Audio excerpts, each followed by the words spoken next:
Hi, Heather here from H&B Training Services. I'm going to talk to you today about anaphylactic shock and allergies. Now with allergies, we know that we can be allergic to mostly anything, and the signs and symptoms is usually a runny nose or a bellyache or itchy eyes, and the onset when we have had contact with an allergy will usually happen over a period of minutes, if not 20 minutes or a course of a couple of days. What are we allergic to? It could be anything to do with the seed family and your wheats. It could be anything to do with your dairy products. It could be insect stings, fur, pet fur, pollen. Okay, so it's all those types. When we're talking about anaphylactic shock, the main sources are the main four groups, which is your nuts, your seafood, your penicillin underneath your medicine, and then also you've got your insect stings. But there is others. When I go onto my training courses, we do lots of storytelling, and people say, well, I've got a friend who's allergic to bananas, got another one who's allergic to bananas, but it's the E numbers within the sweets, and it's the banana one specifically. I have had somebody who I used to work with who had a latex allergy, which is allergic to gloves and balloons. So when we're talking about anaphylactic shock, it is instantly. So as soon as I've had a packet of nuts, I'm allergic to them, and I've had contact with a nut, and it could be contact with my lip, could be contact within airborne, and I can smell them, and that's when I'll have an allergic reaction. The allergic reaction to anything within those four groups, and they have got an EpiPen, it's usually instant. It's not going to be a period of minutes or over a day, it's going to be now. As soon as I've eaten that nut, I'm going to start getting the symptoms. And the symptoms of anaphylactic shock are affecting the airways, the breathing and the circulation. The airway is that the main airway will close up and restrict the breathing. To do with the breathing, the lungs, wheeziness and orientating away from the lungs, a little bit similar to asthma. And then the circulation, the capillaries start to leak and the oxygen is not doing its job and getting around the body. Also, the casualty might have a hoarse, high-pitched voice, and they might just not sound very, very clear. They might develop a rash, and usually, I say usually, they will have the eyes swell up and the lips swell up. If that happens, then we know that it's a serious allergy, as with the closing up of the airway and the breathing.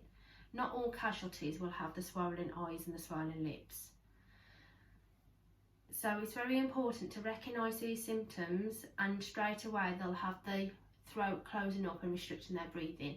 If they have a severe allergy, anaphylactic shock, and a severe allergy to one of the things that I have mentioned, it's very important that they give them a dose of adrenaline, and it's important to get 999 here as soon as we can. So how do we administrate a EpiPen? So we've got two types of EpiPens. We've got this one, and we've also got the Jext pen, which is roughly that one. We've also got the other, an emerald pen, which is a white pen. And I'll show you how to use and administrate both of these pens. So here we have the Jext pen. We have got the lid, and we've got the area where the needle comes out of. It's important that we hold our pen with a firm grip. We're not holding like so. So with a firm grip, and it's important that we inject either pen, whatever pen you have got, within the thigh area.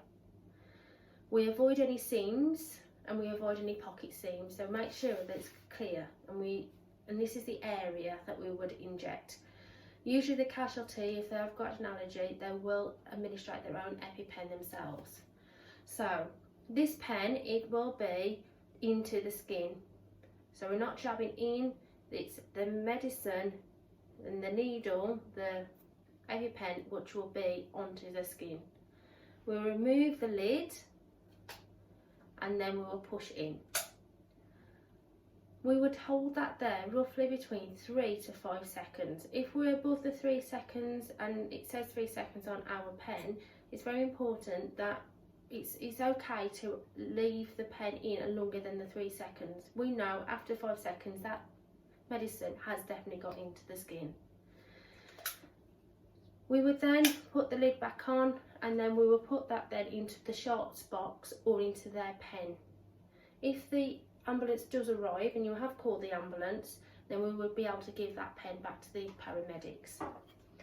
Okay, so we have got the other pen.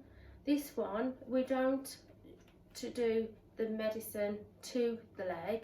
We need to push down like so at an area. So what we would do is remove the cap, thigh area again, it's always the thigh, and what we would do is do a jab into the skin. Again, we'll hold that there roughly for 5 seconds. And then after the 5 seconds, we can remove the pen, put on the cap, again back into the sharps box. It's very important with either pen that you use, it's very important that we don't inject and remove straight away and we jump off the leg like this. This will not work, and it's very important that we do have contact with the medicine into the leg without over 5 seconds. So to repeat, we remove the lid and then we would inject. Hold there roughly between 3 and 5 seconds. So to recap, your casualty's had a severe allergic reaction.